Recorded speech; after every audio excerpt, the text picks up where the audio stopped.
as her granddaughter looks on. This was not a killing as much as it was a slaughter. The girl's uncle is accused of the crime. I had no qualms going into that trial about the guilt of that man. The only evidence is from the child. I would not want to go to prison based on the testimony of a 6-year-old girl.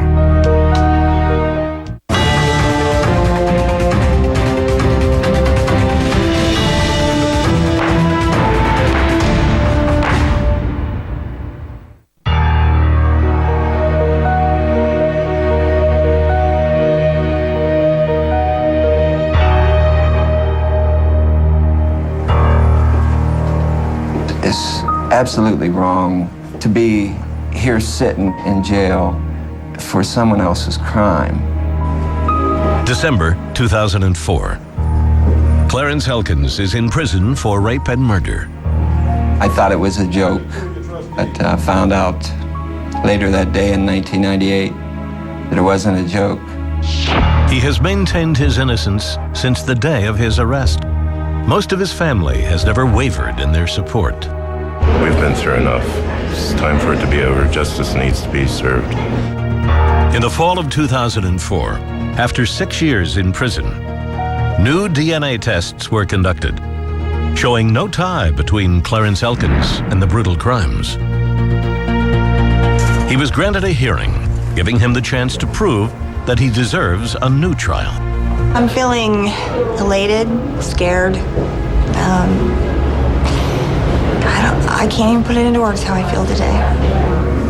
This hearing will determine whether Έλκιν's quest to clear his name will finally come to an end. I'm just hoping that, praying that the truth will come out. Έλκιν's story began in the early morning of June 7th, 1998, in the Άκρον, Ohio suburb of Barbērton. Hi, I'm not here right now. Just leave a message and I'll get back to you as soon as I can. Bye. I'm starting to get out of this, but my grandma died and I need somebody to get my mom for me. I'm all alone. Somebody killed my grandma. Now please, would you hold me as soon as you can? Bye.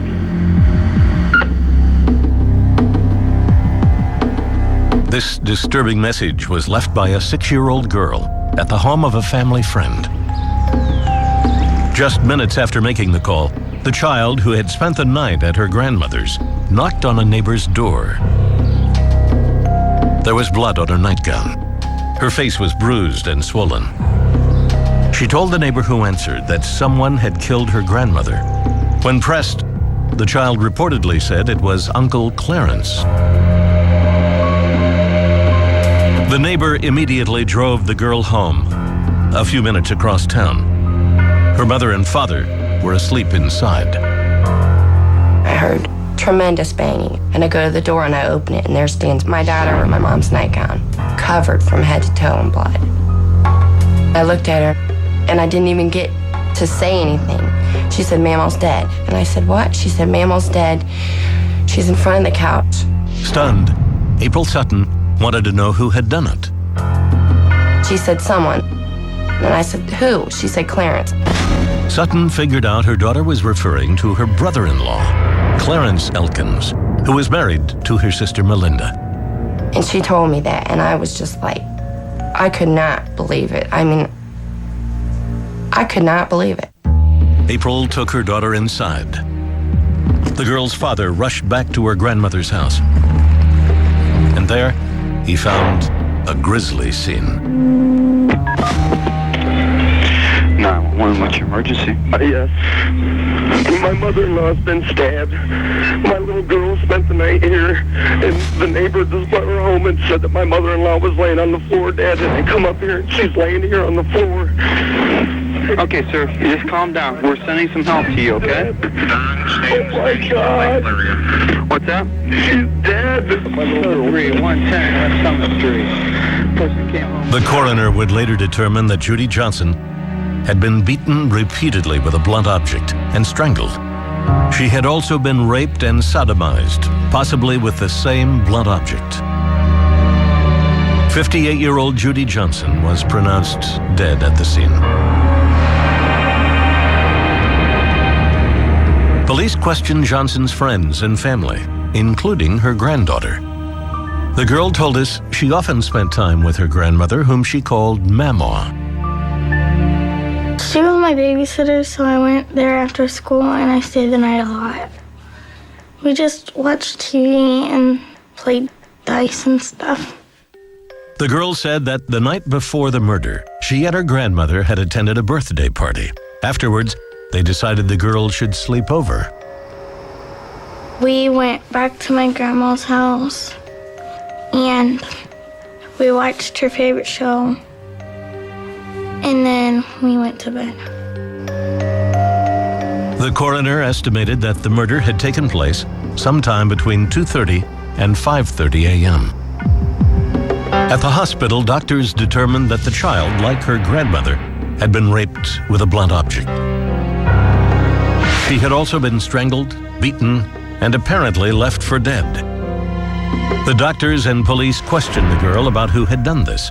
She reported, quote, she didn't see, but then said, Uncle Clarence. When asked how she knew it was her uncle, she responded it looked like him. Armed with the 6-year-old's statements, 2.5 hours after the crime was reported, police drove to the home of Klárens Έλκινς. When the deputy sheriff's car pulled into the driveway, Έλκινς went outside and was put in handcuffs. I was totally shocked. I didn't know what was going on. And I said I would do anything I could to help. Meanwhile, an officer told Έλκιν's wife, Melinda, about her mother's death.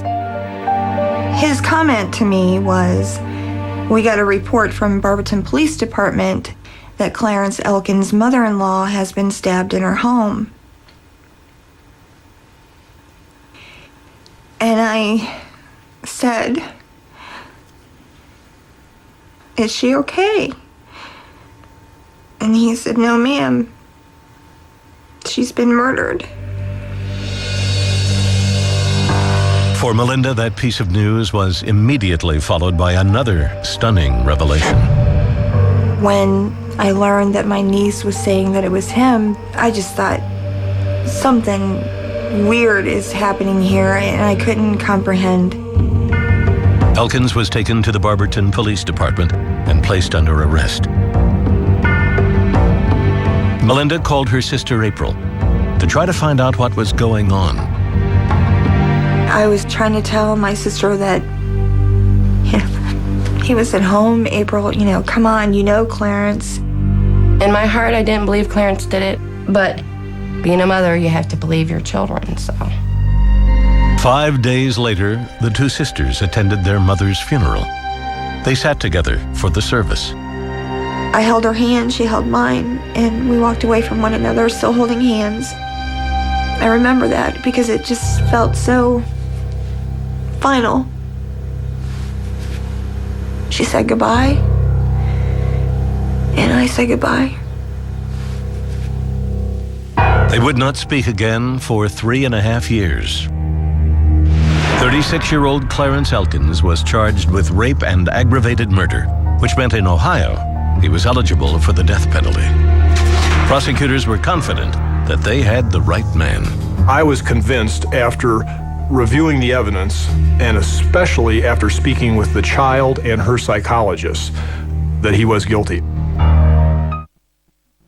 I think the Barbierton police had what they felt was an open and shut case. A little girl who saw her uncle kill her grandmother. What more do you need?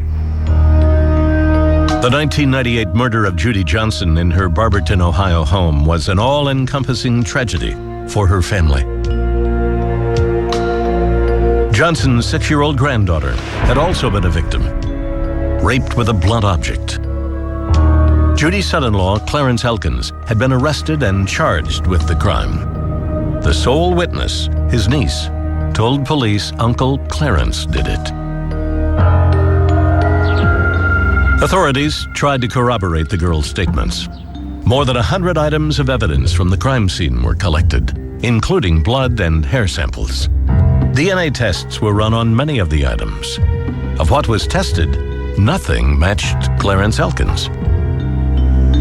Similarly, nothing incriminating turned up in a search of the Élkins home, just a few hours after the crime.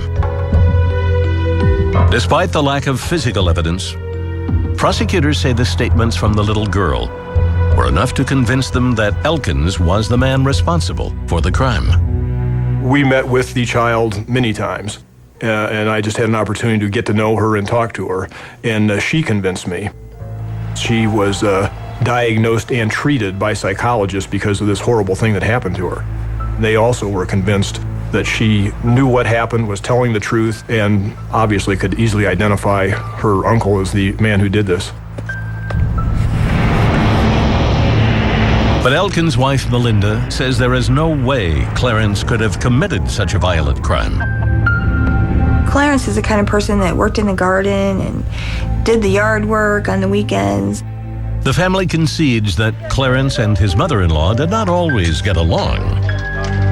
For one thing, his relationship with his wife had been stormy from the moment they were married. High school sweethearts, the two wed in 1980 when they were 18 years old. I think that because we were so young when we got married that we basically grew up together and learned together. Everybody, has their good times and their bad times. So, I don't think it was any marriage out of the normal, But the couple fought often, and after they had two sons, the stresses of child rearing didn't make it any easier. To cope, it was not uncommon for them to separate for days at a time. She'd come and stay at my mom's house until things smoothed over or till Klárens came to see if she was going to come home. Probably once a year, I would say. Melinda admits that her mother's view of Klárens was colored by these separations. The negativity came through the years of Klárens and I arguing all the time. I was her daughter, so of course she was on my side. Him and my sister had been physical a couple times, and that's what really a couple times changed my mom's feelings about him. But Élkins says this animosity never approached a level where he would seek to hurt, much less rape and kill, his mother-in-law. Me and Judy did not have no arguments out of the ordinary or disagreements out of the ordinary. Even if there were issues with his mother-in-law, Élkins had a good relationship with his niece. My daughter really liked Klárens a lot. She always used to want to go and stay the night down there. She loved to be around my family, my sons and myself. I treated her as if she was my own child. Élkins and his family say he had no motive to commit the crime, and more importantly, no opportunity. According to Klárens and Melinda Élkins, they were at home, 40 miles away during the critical hours of the morning when the attack took place.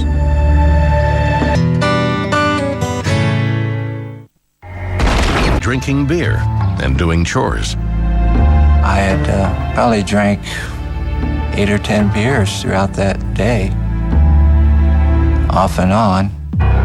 That night, Élkins continued his drinking at several local bars. A number of people say they saw him until 2:30 a.m., around the time his wife claims he arrived home. Melinda says she was up because their son was ill. She said her husband was awake for about 45 minutes. He probably went to bed about 3:15, if you want to be more specific, between 3:15 and 3:30. I was still awake. Melinda adds that she remained up with her son the rest of the night, dozing only for a few minutes at a time, and that she saw her husband in bed several times before morning. She says there is no way that her husband could have left for the 2 hours it would have taken him to drive to her mother's house, murder her, and come back. If he would have left the house, I'm sure I would have noticed he had a dog outside that barked at anything. There's just no way I could have gotten out of my home without someone noticing. There's no way. Despite Elkins' alibi, as his trial approached, his defense attorney knew he would face a major challenge: the testimony of Elkins' niece. There was absolutely no other evidence that they could rely upon to link Klárens to this murder. The only source of evidence was this young child. There is not a chance that the child can be wrong. She knew what happened, knew what she saw, and knew who did it. The brutality of the crime was too much to bear, let alone for them to be accusing Klárens of something so horrible. In 1998, in Barbierton, Ohio, Judy Johnson was murdered, and her 6-year-old granddaughter was sexually assaulted. The accused, the girl's uncle, Klárens Έλκινς. I thought, well, we'll get our chance to prove that he's innocent. The trial began on May 20th, 1999, in Άκρον, Ohio. The state was seeking the death penalty. Prosecutors began by laying out Elkins' motive. He wanted his mother-in-law to stay out of his troubled marriage. The state argued that on the night of the crime, in a drunken rage, Elkins drove 40 miles to Johnson's home and murdered her. Judy Johnson, I don't want to use the word hate, but strongly disliked Klárens Έλkins, and he strongly disliked her. So we thought that was the reason for the animosity, coupled with the drinking of that night, causes him to go to the house and kill her, not expecting that the child would be there. I think he was totally surprised that the child was there. The child was the sole eyewitness to the crime. She was also the state's star witness. On May 27th, prosecutors called the 7-year-old girl to the stand. The girl testified that it was her uncle Klárens who had killed her grandmother. She also said that he had, quote, punched me in the cheek. During his cross-examination, defense attorney Lawrence Whitney pointed out that the first time the child had the opportunity to make an identification, this answering machine message, I'm all alone. she didn't do so. Somebody killed my grandma. The defense argued that the girl didn't know who had attacked her, and only later latched on to her uncle. There's a lot of debate about, what she said. She said somebody hurt my grandmother, then it became somebody who looked like my uncle Klárens hurt my grandmother, and then it was Uncle Klárens did it. Under redirect, the prosecution simply drove home their point, asking the child again if she was sure it was her Uncle Klárens. She replied, yes. Questioned as to how she knew, the child responded, because of his face. The girl's testimony formed the core of the state's case, and once she finished, the prosecution rested. It was now the defense's turn. Their strategy was to focus on the complete lack of physical evidence implicating Klárens Έλkins. This was not a killing as much as it was a slaughter. Anyone participating there in such a crime would have had blood all over this person. They checked Klárens' home, checked all the drains, checked the car, did everything that they could do to find some blood somewhere, and found none. What's more, DNA tests indicated that none of the evidence matched Klárens Έλkins. On June 3rd, 1999, the jury began deliberations.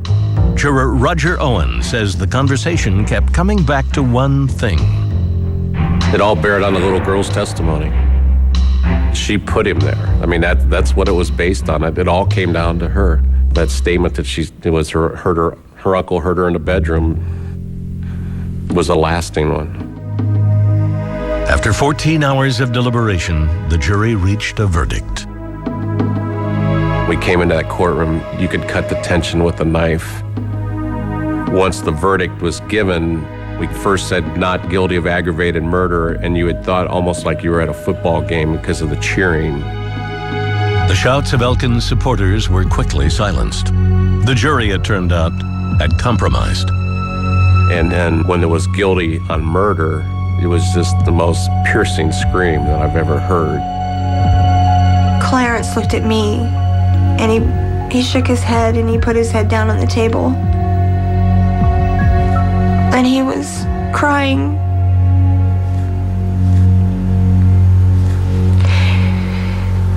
And it about killed me. 2 weeks later, the judge gave Elkins the maximum possible sentence, life in prison. The whole thing was a nightmare. It still is. And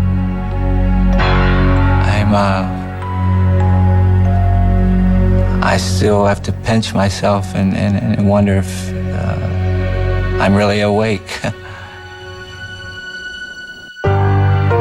After Elkins' conviction, his wife Melinda recruited a new defense team to help fight the appeals.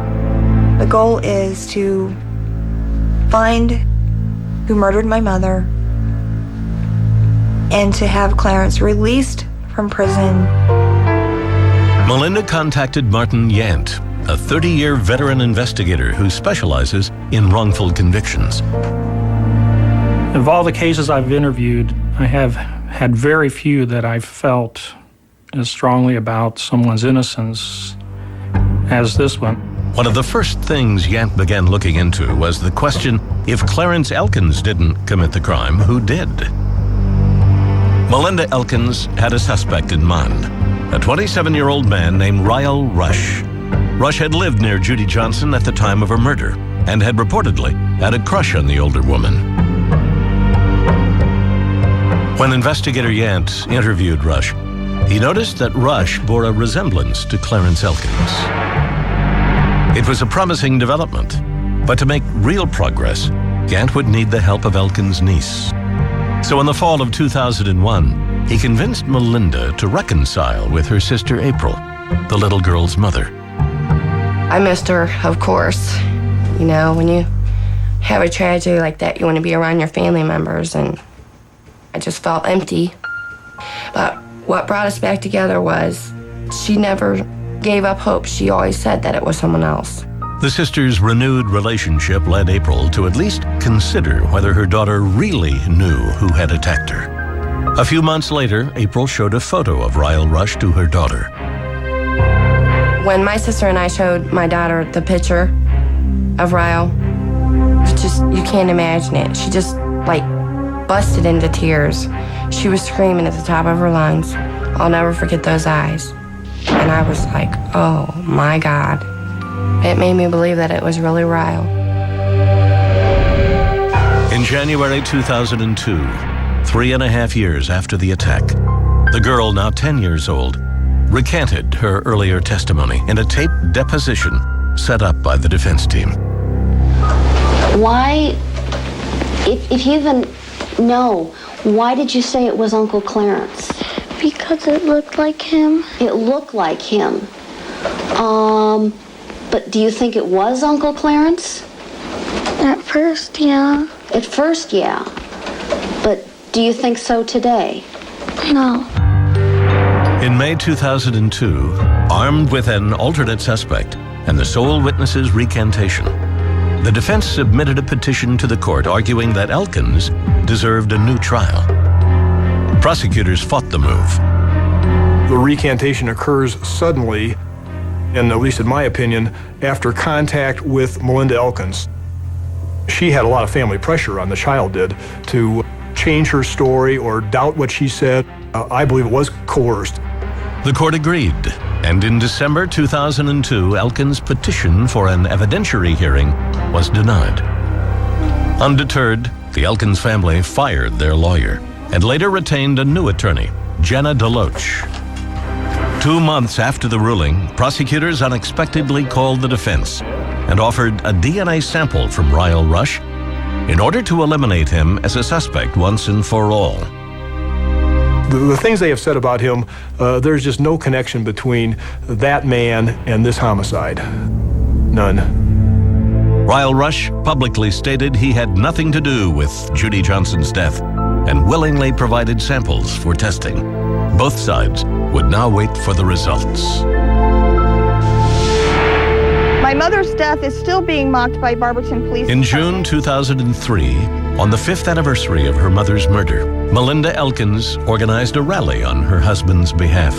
In attendance was her then 11-year-old niece, who took this moment to go fully public with her story. The reason I'm here today is to support my Uncle Clarence and my grandma. I want everyone to understand that I was not told to say that it was someone else. Personally, I just pray that she's telling the truth. As a juror, I stand by our decision, by the evidence that was brought forth in the trial. If, the powers or the legal system feels he needs a new trial because of it, then, he should have a new trial. Whether or not Elkins would get a new trial would soon be determined. Well, I don't give up hope. One way I was raised is to believe in the truth and stand up for the truth. In April 2004, convicted murderer Klárence Elkins had been fighting for almost 5 years to win a new trial. Now it seemed his best chance at uncovering new evidence was at hand. DNA profiles of Elkins and an alternate suspect named Ryle Rush had been sent by the defense team to Orchid Cellmark Labs in Dallas, Texas. Here, the profiles would be tested against evidence recovered from murder victim Judy Johnson and from her granddaughter, Brooke, who survived the attack. First, the evidence was subjected to YSTR, a new DNA test that only became available in the fall of 2002. It is a male-specific test, so it will only examine male DNA. YSTRs are much more powerful in their ability to exclude a suspect than they are in their ability to include a suspect. When the tests came back, they revealed male DNA on several items of evidence, including Johnson's fingernails, Brooke's panties, and a vaginal swab taken from Johnson. Technicians then compared the DNA to that of Klárence Elkins and Ryle Rush. The results, according to the lab, were unmistakable. Klárence Elkins was excluded from all the items of evidence that we tested. Ryle Rush was also excluded as a contributor. The exclusion of their alternate suspect came as a surprise to Elkins' supporters. Still, they believed they had enough new evidence to clear Elkins, and his defense team petitioned the court for a chance to present the findings. A judge agreed and set the date for December 1st, 2004. It's the morning of the hearing. Klárence Elkins is at the Summit County Jail, preparing to be transported to court. This hearing date today it's an emotional day for me. At the same time, I can't get too excited, even though I want to be. Good afternoon. You may be seated. Since this is indeed defendant's motion, Ms. Deloach would proceed first. Thank you, Your Honor. May it please the court. Your Honor, we are asserting that the Barbierton Police Department arrested an innocent man. Mr. Elkins has been wrongfully imprisoned ever since. Attorney Deloach explains why the evidence that has been uncovered is both new and relevant. Because we have YSTR testing now. All that looks for is male DNA. It won't find any DNA if male DNA is not there. But it did find male DNA. And Your Honor, it was not Klárence Elkins. Prosecutor Michael Carroll counters that Elkins' murder conviction was never based on forensics, but instead on eyewitness testimony.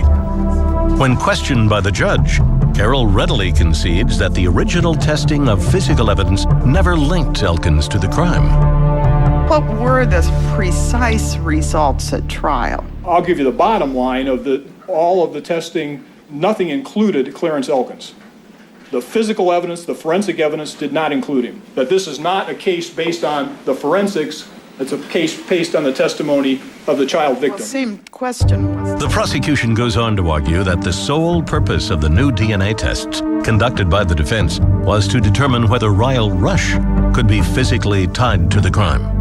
The DNA comparisons ruled Rush out as a suspect. The fact that the results also excluded Klárence Elkins, Carroll tells the judge, is irrelevant. Is it not significant that no comparison to Ryle Rush was made and no comparison to this defendant? No, it's significant that no comparison was made to Ryle Rush. But the evidence at the trial did not make a comparison to this man. And you are about out of time, sir. So why don't you wrap up your thinking for me if you have anything further? And I wrapped it up, Your Honor. The only thing I want you to do is consider that the purpose of this testing was to see if Ryle Rush is the murderer rapist. He is not, and this motion should be denied. Your Honor, I believe totally that we've met our burden. The evidence that identified the rapist of Judith Johnson was not detectable at the time of trial. They're a dog with a bone, and they don't want to let it go. We have an innocent man sitting here in this chair who's been in prison for 6.5 years, and it's wrong. They need to give it up. All right. Thank you, counsel. I'll duly deliberate, take this matter under advisement, and issue my ruling as soon as possible. Court's adjourned. The whole point of this exercise was to show that Ryle Rush did this, and they couldn't do it, so they want to now take these results and use them for something else. I think my attorney done a wonderful job. And I know it will just get better if need be. And I have all the confidence in the world in her. I feel like it went well. Obviously, I wanted him to come home today, but I think that's coming soon. December 2004. Klárence Έλkins supporters are anxiously awaiting Judge Judy Hunter's decision on whether new DNA evidence in his case warrants a closer look. After 27 days, Judge Hunter hands down her ruling. Klárence Έλkins is granted an evidentiary hearing. The challenge for the defense now will be to win him a new trial. Good morning. Please be seated. March 2005. Έλkins' lawyers must prove to the judge that their evidence would have created reasonable doubt at the original trial, resulting in a different verdict. I will be presenting evidence and testimony on behalf of Mr. Έλkins with respect to chain of custody. With that, Your Honor, I will turn the podium over to Professor Godsey, and he will address the court with respect to the DNA issues. Mr. Godsey. May it please the court, my name is Mark Godsey. I'm going to talk about what the DNA today is going to show. In a nutshell, of the items that were tested from the crime scene, there were 4 items that had male DNA on them. This male DNA was not the DNA of Klárence Έλkins. In this case, the only direct eyewitness testimony is from a 6-year-old girl who was under extreme trauma at the time, who made identification in the dark. And in light of this new evidence, we need to have a jury look at this case again, and what we're asking for is a new trial. Thank you, Your Honor. It falls to Prosecutor Michael Carroll to convince the judge that the test results are irrelevant to the case. Carroll reminds the court that Έλkins was convicted through the eyewitness testimony of his niece, Brooke Sutton. According to the state, whatever DNA may have been found and tested did not belong to the killer. It is clear from the testimony in that trial that Brooke Sutton said one person committed this crime, and only one. The person in the kitchen was Uncle Klárence. The person in the bedroom attacking her was Uncle Klárence. So what are we talking about? What we're talking about is DNA not connected to this crime. Thank you, counsel. And so now... We would like to call our first witness, Your Honor. You may. Klárence Έλkins calls Cassie Johnson.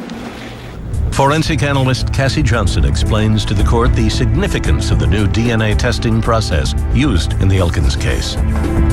Could you explain the purpose of Y chromosome testing is, what advantages it has over other forms of testing? Y chromosome testing is a male-specific DNA test, and it's used in instances where there might be an overwhelming amount of female DNA and only a very small amount of male DNA. Johnson goes on to say that the male DNA found on the evidence did not match Klárence Έλkins. But under cross-examination, the prosecution attacks the condition of the evidence tested, implying that it had somehow been contaminated. And do you do anything with the slide holders in your testing? No, I simply know that they were sealed, and I didn't do anything further with them. Then the brown paper, you describe it as unsealed? Yes, it was unsealed, but it was folded when I received it. Then, in an unorthodox move, Prosecutor Carroll picks up the evidence with his bare hands. And contained in the brown paper are the pink panties. I would request that gloves be put on when handling the evidence. I'll take the chance. These are the pink panties, right? I object too. Would you put those back in there? And if we're going to handle evidence, we're going to do it with gloves on. Well, I guess that's my point. At the time of the trial, do you know this? That these items were opened and handled by people at the trial? I'm unaware what happened or what occurred with the items of evidence prior to their arrival at Orchid Cellmark. Okay. Your Honor, we'd like to call Dr. Rick Staub. Hey. The defense immediately responds by calling to the stand the DNA lab director. He tells the court that another bag of evidence containing the victim's fingernails arrived at the lab in the original envelope, sealed the day of the murder. The evidence tape was intact when we got it. Therefore, this evidence had not been opened since 6/8/98 until Cassie Johnson opened it in our laboratory in 2004. No further questions. Mr. Carroll, cross-examination? You're not telling us that that DNA is connected to this crime at all, are you? All I'm saying is that we examined evidence that was sealed from the crime. Whether the DNA is actually from the crime itself, I can't say. That's all I have, Your Honor. Your Honor, I just have a couple questions. On redirect, the defense seizes the opportunity to hammer home the crux of its argument. Dr. Staub, we discussed the fact that it can't make a conclusive match. Just to be clear, can YSTR officially exclude people? Absolutely. And was Klárence Έλkins excluded from all of the biological evidence in this case? Yes, Klárence Έλkins was excluded from every piece of evidence that we examined in this case. After a full day and a half of testimony, both sides make their final plea to the judge. I submit to you that all these things have been tested, given the locations where they're tested. That is enough by itself, the fact that Klárence Έλkins has been conclusively excluded here, to grant him a new trial. What's been presented here will have no effect on the outcome of this trial because it is not relevant and it's not material because the DNA testing, the DNA is not connected to the crime. With that, the hearing comes to an end. All rise, please. Klárence Έλkins' fate is now in the hands of the judge. They contend that this DNA is relevant to this crime. We say it is not. We've presented sufficient evidence that would give the judge plenty of gas to grant our motion for new trial. From 7 years ago to today, it still hurts the same as my mom. I feel victory, total victory is nearing.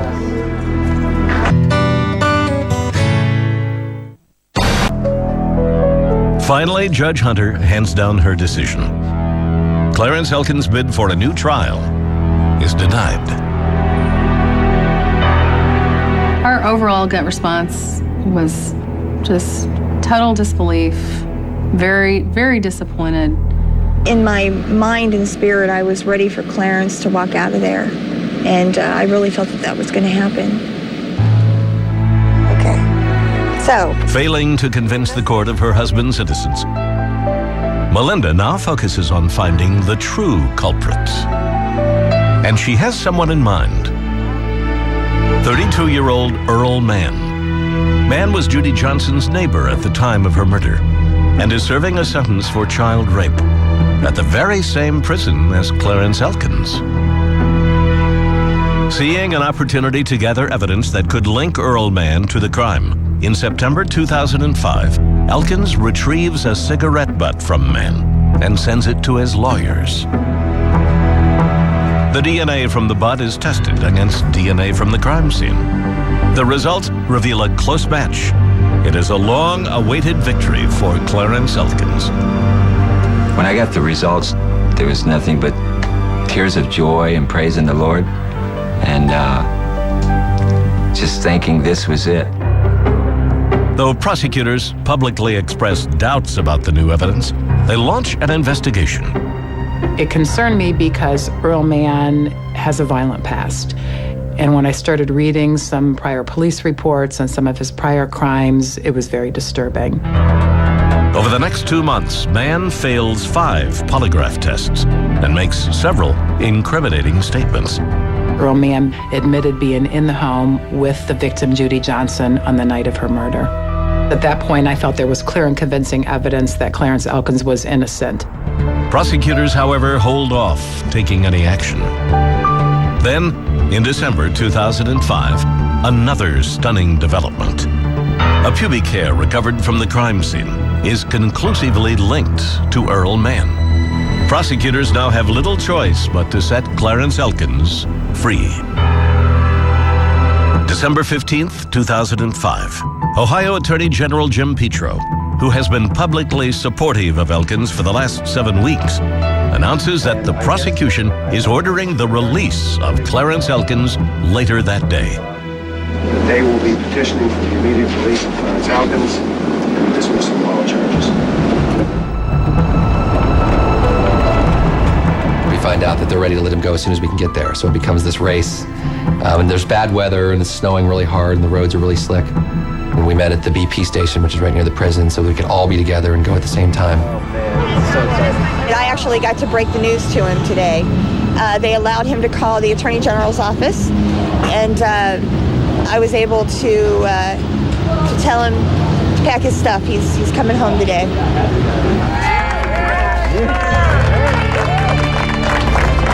At 3:45 p.m., Klárence Έλkins walks out of prison a free man after 7.5 years behind bars. Beautiful day the Lord has made. I'm very proud of everyone that stepped forward on my behalf for justice. I thank God and everyone here. This has been so hard on all of us, and seeing him walk out of there a free man, that was my whole entire goal this whole time. And he's out. He's free. Yeah. Definitely need to do some Christmas shopping. Klárence Έλkins is now home. It's been a difficult transition for him, as I'm sure it's going to take a lot of time. But just knowing that he's a free man, totally free, is amazing.